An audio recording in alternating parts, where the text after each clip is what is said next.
En manchette aux actualités TVCO cette semaine, l'Aréna de Baie-Saint-Paul se transforme en centre de vaccination.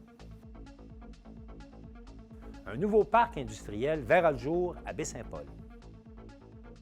Simard Suspension se dote d'un robot soudeur. 2 lieux de culte seront requalifiés dans la région. Le temps des sucres est terminé, c'est maintenant le temps du sirop de bouleau. Et enfin, le club de golf Le Loup annonce son ouverture pour le 24 avril prochain.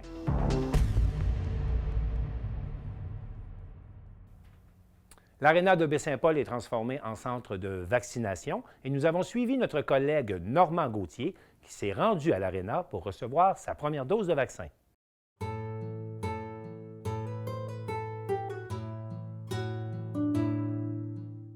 Nous sommes le 15 avril et c'est la première journée de vaccination à Baie-Saint-Paul, à l'Aréna. Luc et Marie-Claude, je me suis rendue sur place pour parler aux gens.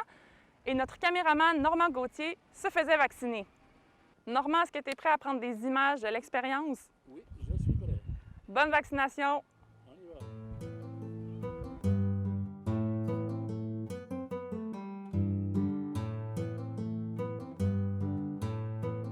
Notre caméraman n'a pas pu filmer à l'intérieur avec la caméra GoPro. Les images que vous allez voir sont celles que nous avons pu filmer et celles qui ont été fournies par le CIUSS de la capitale nationale.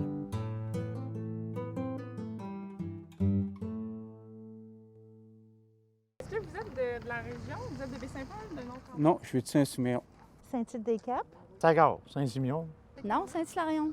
Moi, j'ai 58 ans. Puis, comme j'ai fait une crise cardiaque il y a 2 ans, j'aime mieux avoir le vaccin qu'à d'attendre à mon tour. Est-ce que le fait de recevoir le vaccin aujourd'hui, ça va changer votre comportement? Non, ça ne le changera pas parce qu'on a toujours... ça ne peut pas le changer, mais ça va juste améliorer la façon de faire, la façon de fonctionner. En tout cas, ça nous donne un gros espoir. Non, on continue. On continue avec les mesures sanitaires, le masque, la distanciation. Ah non, non, non, non. Ça ne change rien. Il faut continuer, absolument. Oui. J'ai peur un petit peu, là, mais à cause de AstraZeneca, mais non. Non. À propos du masque Non, absolument pas. On va attendre que ça se soit calmé au niveau national. Et quand on sera dans le jaune, orange, vert, bien, à ce moment-là, on changera nos comportements. Mais c'est important de garder, de se garder une petite gêne. Bien non, pas vraiment, parce qu'évidemment, il y a une période de latence avant que le vaccin soit efficace. Fait qu'on va continuer nos mesures comme on le faisait avant, puis on va attendre les consignes de la santé publique pour les déconfinements puis tout ça. Donc, ça ne change rien dans nos vies, mais au moins, on a une étape de fait. Une fois à l'intérieur, des bénévoles vous demandent de suivre les flèches au sol avant de vous poser quelques questions sur votre état de santé. Puis, on vous donne un nouveau masque de procédure et on vous invite à faire la file. Une vingtaine d'employés étaient sur place. Malgré les 300 rendez-vous de la journée, l'attente était plutôt tolérable. Ben, ça change, ça aussi, ça va changer un peu. Hein. Normal. Hein. Faire plus attention. Puis... On a tout hâte que ça finisse. Hein. Plus vite on va être vacciné, puis d'après moi, on va s'en sortir de même. Hein. Pour continuer à travailler, si au cas où j'ai le COVID, bien, avec le vaccin, ça va être moins dur peut-être pour moi. Donc, on se sent très choyé présentement. Je suis très heureuse. Ça commence à débloquer pas mal. C'est plaisant de voir ça. Lorsque vient votre tour, vous êtes invité à vous asseoir sur une chaise isolée des autres clients que vous garderez tout au long du processus. C'est seulement après plusieurs vérifications et la prise du second rendez-vous qu'une infirmière vient à votre rencontre pour vous administrer le vaccin. Au bout de 15 minutes, si vous n'avez aucun symptôme, vous pouvez sortir en suivant les directions. Très bien organisé, c'est sécuritaire, puis on se sent bien, on se sent en sécurité. Puis on sent qu'on fait notre part justement pour combattre le fléau. C'est un succès pour la première journée de vaccination à Baie-Saint-Paul. Les rendez-vous affichaient complets. Pour des informations ou prendre rendez-vous, rendez-vous sur Clic Santé. Élisabeth Pailleur pour TVCO. La Ville de Baie-Saint-Paul a procédé cette semaine à l'achat d'un grand terrain de 300 000 pieds carrés pour un montant estimé à 450 000 $ afin de créer un espace de développement. Alors, afin d'en savoir plus long, on accueille Jenny Barrette. Bonjour. Bonjour. Jenny, vous êtes commissaire au développement à la Ville de Baie-Saint-Paul. J'aimerais que vous m'expliquiez qu'est-ce que c'est ça qu'un espace de développement, puis pourquoi la Ville a senti le besoin d'acquérir un si grand terrain? Oui, bien, premièrement, vous savez qu'il y a à peu près 2 ans et demi, la Ville, pour la première fois, a ouvert un poste en développement économique. Donc, on a vraiment décidé de mettre la priorité sur le développement économique. Donc, le but, là, premier était, un, de diversifier l'économie et deux, d'accueillir des nouvelles familles, des nouveaux jeunes, des nouveaux entrepreneurs, etc.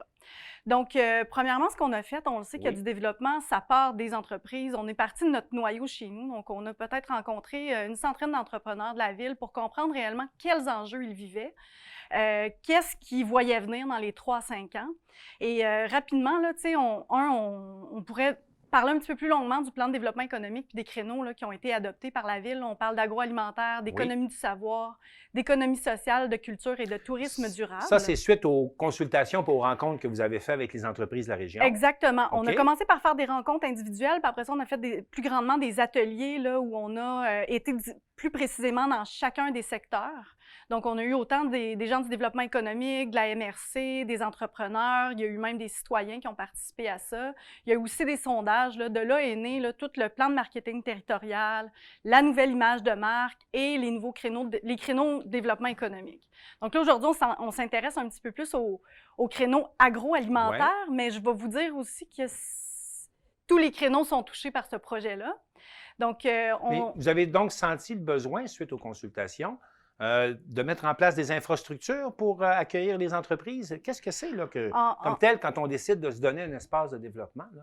En fait, on a plusieurs entrepreneurs qui nous ont nommé le fait que sur un avenir de 1 à 5 ans, ils devaient croître leur entreprise, donc soit construire une petite usine en transformation agroalimentaire, puis ils ne voyaient pas où ils allaient pouvoir faire ça à Baie-Saint-Paul. Fait que premièrement, on a voulu s'assurer de faire de la rétention de ces entreprises-là.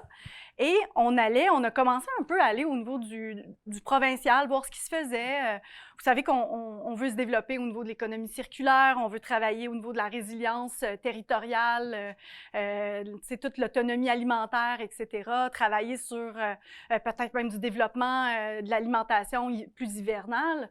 Donc, quand on a eu des entreprises qui venaient cogner à la porte, dire « moi, je serais peut-être intéressée à développer mon entreprise d'aquaponie ou mon entreprise dans Charlevoix. Qu'est-ce que vous avez à nous offrir? » Puis on n'avait pas de lieu. En plus de ça, ce qu'on veut créer, puis là, tu sais, vous savez que ce terrain-là, il y a un PAE dessus, un plan d'aménagement d'ensemble qui doit être fait. Donc, il va y avoir des professionnels qui vont être mis au dossier pour accrocher tout le monde puis s'assurer que la vision va percoler. Mais quand on parle d'un plan de développement d'un terrain, ça veut-tu dire, par exemple, que la Ville s'engage à y amener les services, à créer des lots, à rentrer l'électricité, comme on dit, l'électricité, eau et les services? C'est un peu ça l'engagement de la Ville, pouvoir offrir ça à nos promoteurs? Bien, oui, absolument. Puis tous les détails de ça doivent encore être concrétisés, confirmés. Le but, là, c'est pas de faire de l'argent avec ce projet-là, c'est de réussir à être concurrentiel. Ça veut dire d'offrir à nos entrepreneurs des terrains à peu près au prix du marché, donc à peu près au prix du cost pour pouvoir construire leur usine. Puis là, ce que je m'en allais dire, c'est que dans le fond, une des problématiques dans le monde, c'est le recrutement de personnel. Puis en sondant ces entreprises-là, on s'est rapidement rendu compte, entre autres, qu'il y avait des besoins quand on parle de mutualisation d'équipements, de travailler en économie de partage. Donc, on explore la possibilité, justement, qu'il y ait des équipements. Est-ce que c'est un loading dock qui peut être en partagé? Est-ce que c'est un espace, des espaces de réunion qui vont pouvoir partager ces entreprises-là? Donc, en fait, on agit plus en synergie, s'assurer que ces gens-là se parlent pour créer un projet qui va être porteur et qui va être une carte de visite pour le Québec. Est-ce que c'est là où on arrive en étude de préfaisabilité pour un incubateur? Oui, en fait, ces projets-là se travaillent en parallèle. Oui. Donc, on a un besoin qui est urgent, c'est d'offrir des lots de terrain dans un secteur donné où les promoteurs, puis là, on parle vraiment de transformer chez nous ce qui se produit chez nous, fait que s'assurer que... Mais on parle de terrain doté des services municipaux, quand même, ça, c'est une importance. Oui, potentiellement, là, il reste encore toutes les études à sortir là-dedans, mais oui, il y aura des services, effectivement. On parle d'un terrain là, de 300 000 pieds carrés. Ça permet l'établissement de combien d'entreprises? Je suppose que c'est variable selon la grosseur et les besoins de chacun? Oui, tout de suite en étude présentement avec une firme.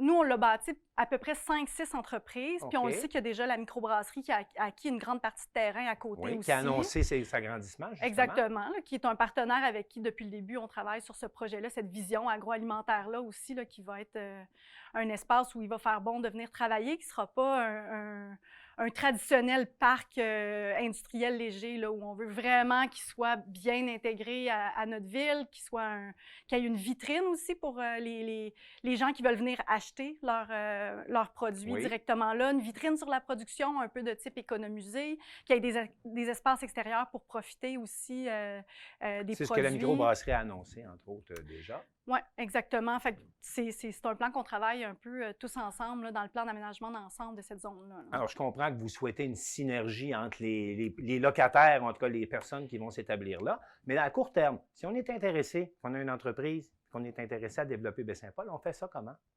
Bien, on m'appelle. On peut appeler, on va sur le site Jenny Barrette, Ville de Baie-Saint-Paul, OK? Exactement, ou le directeur général peut être une bonne entrée aussi, si c'est des questions plus en urbanisme, mais vous pouvez totalement entrer en contact avec moi là, pour qu'on puisse un peu se parler. Puis c'est vraiment, vraiment le temps parce que présentement, les firmes, dans ce qu'ils ont à faire, font des entrevues avec tous les entrepreneurs qu'on a listés, avec qui on a parlé dans ces dernières années-là, qui ont potentiellement des besoins parce qu'on veut s'assurer de s'arrimer avec notre secteur. Donc, un beau développement à venir. Jenny Barrette, merci beaucoup d'être venue nous expliquer ça. Ça fait plaisir. Merci beaucoup pour l'invitation. C'était Jenny Barrette, commissaire au développement à la Ville de Baie-Saint-Paul. Afin de soutenir son développement, Simard Suspension fait appel à un robot soudeur. Un reportage d'Élisabeth Pailleur. Simard Suspension fait maintenant partie des entreprises innovantes grâce à la récente acquisition d'un outil performant, le robot soudeur.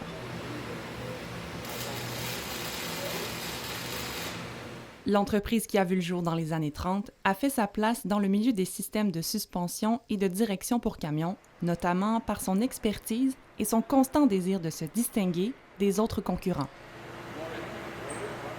Pour être à la fine pointe de la technologie, les employés ont dû suivre une formation de soudeur-monteur afin de comprendre le fonctionnement de l'appareil et arriver à l'utiliser correctement.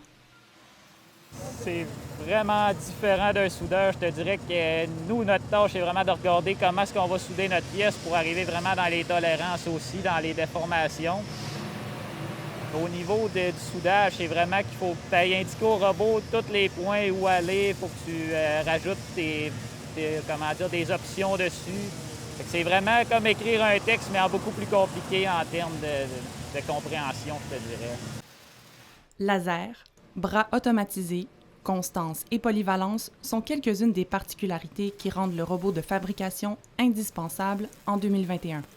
Bien, dans le fond, on peut faire autant de pièces qu'on veut. Il s'agit juste d'avoir des bons gabarits.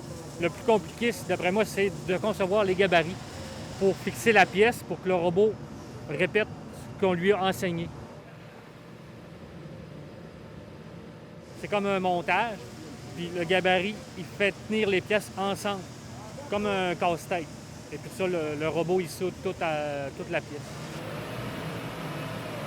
Ça nous permet de supporter la cadence. Les ventes de l'entreprise atteignent des niveaux jamais égalés auparavant. Puis sans cette capacité de fabrication-là supplémentaire, aujourd'hui, on devrait soit envoyer des contrats à l'externe pour faire de la fabrication ou carrément perdre des jobs en offrant des délais de livraison qui n'auraient pas de bon sens parce qu'on fonctionne déjà à pleine vapeur. Donc, c'est une capacité de production supplémentaire qu'on s'est donnée avec l'intégration de cette machine-là. David Tremblay, président à Simard Suspension, tient à mettre en valeur l'équipe responsable des opérations en soulignant l'arrivée de la première machine autonome de fabrication. Ce qui me rend particulièrement fier, c'est de voir que les membres de l'équipe ont réussi à l'intégrer dans notre contexte de production puis en faire un actif rapidement. Les gars se sont virés de bord, ils ont reçu de la formation sur cet équipement-là. C'est eux autres qui l'ont sélectionné d'abord, ils ont participé au processus d'achat. Ils l'ont configuré avec le fabricant pour qu'il réponde bien à nos besoins. Ils ont reçu la formation pour l'opérer, puis ils en ont fait une machine de production qui est aujourd'hui indispensable là, pour nos opérations. Cette haute technologie est-elle comparable au métier de soudeur? Un peu, mais sans vraiment faire la soudure. C'est plus au niveau de la programmation que là, les programmeurs vont faire qu'est-ce que le soudeur ferait. Nous, en tant que tel, quand on met les pièces dans le robot, c'est juste de faire un assemblage puis que tout soit à sa place, en fait. Là, mais sinon, c'est pas vraiment comme un travail de soudeur, c'est plus un travail de manufacture. Cette nouvelle acquisition permettra d'augmenter le rendement et de faire travailler les gens de la région. Un aspect important pour le président de Simard Suspension. Définitivement, ça permet, de valoriser les emplois existants parce que les gens que vous avez rencontrés ici, à partir du contremaître de l'usine jusqu'aux opérateurs, c'est des gens qui ont reçu des formations de soudage-montage, c'est des gens qui ont vu leur rôle et responsabilités évoluer dans l'entreprise au fil du temps. Et puis, c'est valorisant pour eux de pouvoir se mettre à niveau au point de vue technologique. On n'a rien à envier aux entreprises de haute technologie avec cet équipement-là aujourd'hui. Donc, on est en mesure de pouvoir rivaliser avec les meilleurs. Un avenir prometteur pour l'entreprise familiale qui demeure attachée à son patrimoine et poursuit sa mission en transmettant ses valeurs de travail d'équipe, d'excellence et d'engagement. Élisabeth Pailleur, pour TVCO. De bonnes nouvelles ont également été annoncées cette semaine dans la région. Et pour en parler, j'accueille Élisabeth Pailleur sur le plateau. Élisabeth, bonjour. Bonjour. Élisabeth, tout d'abord, il y a une somme de 500 000 $ qui va servir à requalifier 2 églises dans Charlevoix. Oui, et il s'agit de l'église de Saint-Irénée et de l'église du Sacré-Cœur de Jésus à la Malbaie, dans le secteur Pointe-au-Pic. Et il s'agit du programme visant la requalification des lieux de culte excédentaires patrimoniaux 2020-2021. Cet argent-là sera géré par deux organismes. Le premier, qui est le Domaine Forget. Le Domaine Forget va recevoir 448 500 $ pour le projet de transformation de l'église de Saint-Irénée. Je pense qu'on va en faire un lieu de spectacle aussi et un lieu d'apprentissage. Il y aurait des studios, des salles de cours et également là, un endroit pour faire des petits concerts. À noter que l'église date de 1842. C'est la deuxième plus vieille église dans Charlevoix. Donc, vraiment un lieu très important à conserver. Le musée de Charlevoix a également reçu de l'aide pour la requalification d'une autre église. Oui, il s'agit d'un montant de 41 920 $ pour permettre au musée de réaliser une étude sur l'acquisition de l'église du Sacré-Cœur de Jésus à Pointe-au-Pic. Et eux, ce qu'ils veulent faire, c'est vraiment une étude pour le volet architectural, donc de voir la mise aux normes, le plan directeur architectural, mais ils ont aussi un projet de médiation culturelle, d'exposition, et ils veulent rester évidemment en lien avec la Fabrique Saint-Laurent pour tout ce qui concerne les cérémonies. Donc, un sujet vraiment à suivre là, dans les prochaines semaines. Donc, 1 demi-million qui est consacré là, à la revitalisation de 2 lieux de culte là, qu'il fallait absolument s'occuper. Oui. Auquel il fallait redonner vie un peu, en quelque sorte. Absolument, puis qui font partie vraiment du patrimoine là, de ces secteurs-là. Maintenant, Élisabeth, le temps des sucres est terminé. Oui, malheureusement.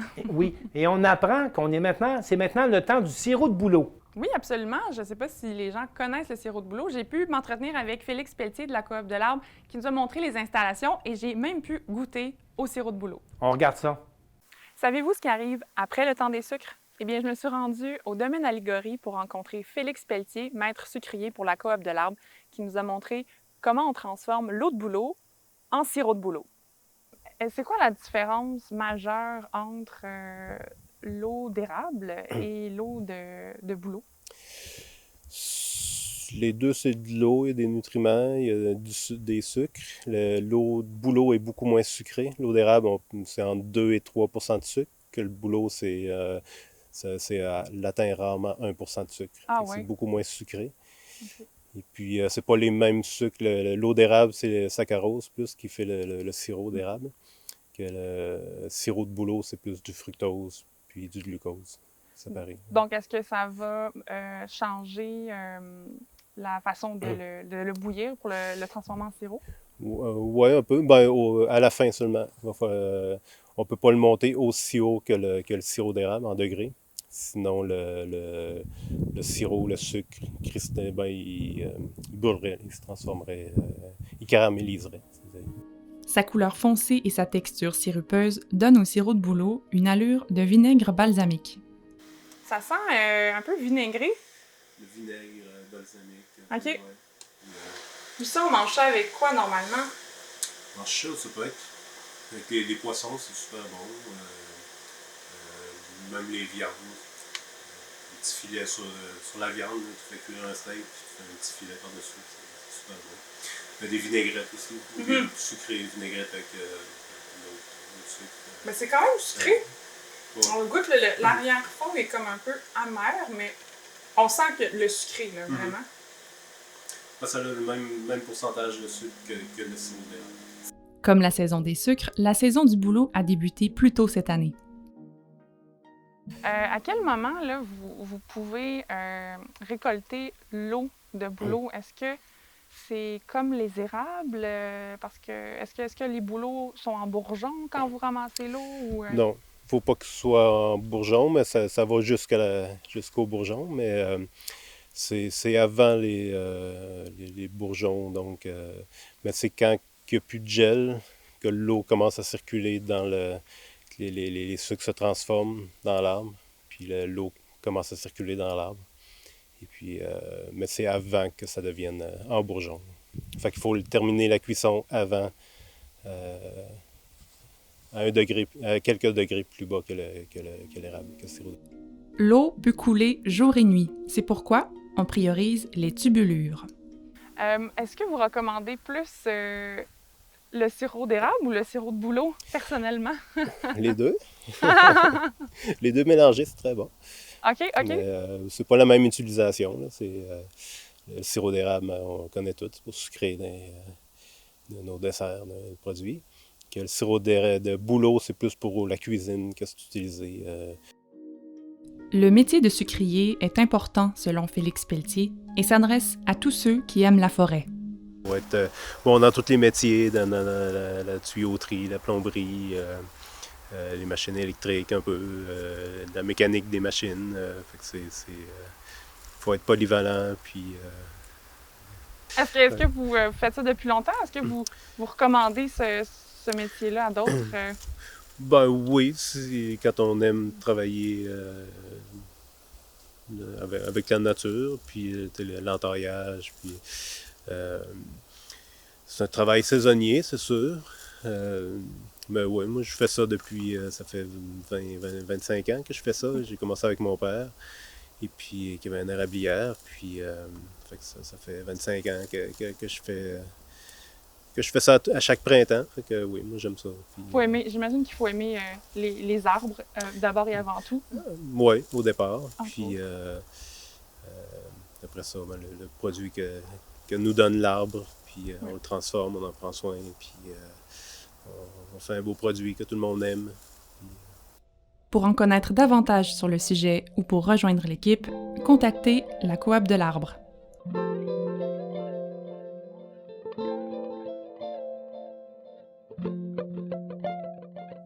C'est maintenant le temps de parler de sport en compagnie de Maxime Jodoin. Maxime, bonjour. Bonjour, Martin. Maxime, tout d'abord, le club de golf Le Loup de Baie-Saint-Paul a annoncé sa date officielle d'ouverture. Oui, alors officiellement, ça commence samedi prochain, le 24 avril, pour tous les golfeurs. Je pense qu'ils vont apprécier de reprendre ce sport-là, qui est un sport absolument magnifique à pratiquer dans Charlevoix. Oui. Est-ce que le soccer golf revient également? Parce qu'on sait qu'ils avaient mis en place là, un terrain où il était possible de jouer avec les pieds puis les ballons de soccer. Oui, absolument. Donc, un terrain un peu en parallèle, donc de côté là, pour les golfeurs ordinaires. Okay. Mais oui, ça reprend bel et bien. Je pense aussi que c'est une activité pour les joueurs de soccer qui a été grandement appréciée également par tout le monde. Alors oui, donc les deux reviennent en grande forme. Et on parle de soccer, là. On apprend également que Mathilde Fortier est arrivée deuxième dans son freestyle soccer que l'on appelle. Oui, alors qu'est-ce que c'est ça exactement? Oui, bien là, tout d'abord, il faut mentionner que c'est une deuxième place qu'elle a obtenue dans une compétition internationale féminine de freestyle soccer. C'est le nom de la course. OK. Donc, elle était en finale contre le Panama.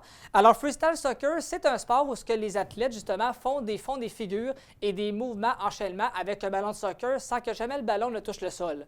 D'où l'effervescence de ce sport-là. OK. Et il faut savoir que pour la finale en question, comme on voit ici, les participants devaient présenter pour la finale 3 vidéos où on les voyait performer. Et ils étaient évalués tout d'abord sur le style qu'ils faisaient, les figures avec le ballon et les enchaînements, de savoir là, à quel mouvement, un à l'autre, ça se faisait. Donc, on avait 3 critères d'évaluation. Et bon, Mathilde, elle a fini deuxième, mais selon ses dires à elle, semble-t-il que le Panama a gagné et méritait également de gagner. Mais ne vous en faites pas pour elle, ce n'est que le commencement d'une longue carrière, je pense. Et elle est fière également de représenter de Charlevoix dans cette discipline-là. Donc, pour elle, ce n'est qu'un début et on va la revoir, c'est sûr et certain. Bon, alors, bonne chance à Mathilde Fortier. Oui, absolument. Maintenant, les nouvelles sont particulières en ce qui concerne le Grand Prix du Canada. Est-ce qu'il va y avoir un Grand Prix cette année là, à il y a eu beaucoup Montréal? de connivence là-dedans là, dans les derniers jours Oui. parce que, en effet, c'est possible que la course soit annulée pour une deuxième année de suite. Là, il faut savoir que l'événement est prévu encore du 11 au 13 juin prochain. Là, par contre, la santé publique de Montréal, elle, actuellement, n'est pas trop en faveur de la tenue de cet événement-là à cause de la pandémie. Là, on a commencé à consulter, savoir de quelle façon on pourrait la gérer si jamais on la fait venir à Montréal. Parce que, bon, il y a des athlètes qui viennent de partout dans le monde, il faut le préciser également. Mais là, on dit que ça va être la santé publique là, canadienne, donc du côté de Ottawa, qui va avoir le dernier mot à savoir si ça va se faire ou non. À Montréal, on a dit on n'est pas trop en faveur de l'avoir, mais du côté d'Ottawa, on n'a pas encore prononcé rien. Là également, et aussi, une chose très importante, c'est que le contrat entre la F1 et le Canada est valide jusqu'en 2029 prochain. Parce que là, ça va faire, si on annule, là, ça fait 2 ans de suite qu'on la cancelle pour le Grand Prix. Là, ce qu'on veut faire, c'est qu'on veut s'assurer qu'on ne manquera pas, qu'on ne perdra pas le contrat suite à ça. Donc, si on l'annule, OK, mais on veut s'assurer de garder cet événement-là à Montréal, peu importe ce qui arrive. Alors, c'est à suivre de ce côté-là, mais ce que l'on sait déjà, c'est si jamais le Grand Prix a lieu, ce sera sans spectateurs. Oui, ça va être à huis clos. Ça va être à huis clos. Ça, c'est déjà confirmé. Ouais, exactement. Par contre, là-dedans, il pourra avoir un bonus pour, un exemple, les hôtels qui vont accueillir les membres, qui vont accueillir les gens. Donc, oui, ça va être sans spectateurs, mais je pense qu'à quelque part, pour l'industrie des hôtels, il y aura une petite retombée économique. C'est ça également qu'on veut regarder pour ne pas non plus que tout tombe en même temps. Là. Donc, la décision à venir très prochainement. Absolument. Autre chose, on pensait que c'était terminé, mais le dossier de partage d'un club de baseball entre Montréal et Tampa Bay, c'est toujours vivant, ça, cette idée-là. On pourrait partager un club. Oui, bien, c'est très vivant même. Elle était toujours présente là, pour savoir que là, pour amener du baseball à Montréal, ça fait longtemps qu'on en parle, un échange entre les Rays et le Montréal, d'amener le club-là entre les deux stades. Là, tout d'abord, avant tout, il faut commencer par rénover les 2 amphithéâtres si on veut faire ça. Parce qu'à Montréal, le stade olympique, on le sait, qui est un petit peu désuet, il y aurait de la rénovation à faire. Oui. À Tampa Bay, c'est pareil, mais oui, on serait ouvert à le faire. Et également, il faut savoir que au départ, on pensait carrément, l'idée 1, c'était de déménager carrément les Rays de Tampa Bay à Montréal d'un coup, de les amener. OK, avoir une saison complète à Montréal dans un stade au centre-ville comme on voit là. Et voilà. Ça, c'est le rêve, là. C'est le rêve ultime, mais par contre, Tampa Bay a dit, attendez une seconde, oui, on est prêt à vous le partager, mais nous, on n'est pas prêt à laisser aller l'équipe carrément, parce qu'à Tampa Bay, il y a une effervescence un peu, il y a des amateurs. Donc, on s'est dit, regardez, si on se le partage, oui, on est d'accord. Là, ça va être par contre de savoir au niveau des fonds, est-ce qu'on va faire appel à des fonds privés, à des fonds publics, parce qu'on sait que les gens de Montréal, eux, ne sont pas intéressés à payer pour ça, bien qu'ils seraient prêts à avoir des billets, là. Mais par contre, eux, de payer pour construire le stade, eux, ils ne sont pas prêts. Donc, il y a comme un peu une petite guerre présentement entre les gens de la métropole et l'organisation là-dessus. Mais oui, le partage est toujours en cours et même si ça va de l'avant, c'est toujours bien présent. Et les chances de le voir là, à long terme sont très, très bonnes quand même. Ah, vous trouvez que les chances sont bonnes à long terme? Oui, moi, j'évalue qu'avec une bonne gestion, avec de l'argent bien géré, je pense que c'est crédible d'avoir du baseball à Montréal dans les prochains temps, en partage, évidemment, il faut le préciser. Et si on parlait des chances à moyen terme du Canadien de Montréal Oui. pour le reste de la saison, comment ça s'annonce, le Canadien? C'est pas évident comme club. là. Non, c'est pas... Ça ben là, gagne, ça perd, ça gagne, ça perd, pas de c'est- constance. Oui, c'est ça. Ben là, il reste, je vous dirais qu'il reste environ là, peut-être 13-14 matchs à la saison. Ça OK. finit là, au début du mois d'avril, donc ça s'en vient Au début du mois de mai? début du mois de mai, pardon. Oui. Ça s'en vient très, très vite. Là, selon ce que j'ai évalué, les 9 prochains matchs vont être décisifs. Et pourquoi je vous dis ça? Oui, pourquoi, Maxime Jodoin? Parce que là, dans le classement, Montréal est 4e dans la division Nord avec 45 points. Calgary est juste derrière eux avec 41 points. Et dans les 9 prochains matchs, on a 4 affrontements contre les Flames. Alors, vous comprenez que le tout se joue là. Donc là, contre les Flames, les 4 prochains matchs, là, c'est là que les points vont se faire. Donc, si jamais on perd tous nos matchs contre les Flames, on va possiblement reculer. Mais si on les gagne, on garde une avance. Alors, je ne dis pas que la saison va se jouer uniquement dans ces 4 prochains matchs-là, mais au niveau du classement, ça va être une importance. Donc, d'ici le début du mois de mai, là, peut-être qu'on va pouvoir officiellement dire, malgré les matchs qui restent, on est en série ou on ne l'est pas. Logiquement, on devrait les faire parce qu'on a une avance confortable, mais contre les Flames, les 4 prochains matchs contre les Flames, là, c'est eux qu'il faut surveiller vraiment. Et nous serons ensemble la semaine prochaine, Maxime Jodoin, pour faire le point là-dessus. Avec grand plaisir. Merci beaucoup, Maxime Jodoin. Alors, c'est tout pour notre émission aujourd'hui. Au nom de toute l'équipe de TVCO, je vous souhaite une belle semaine.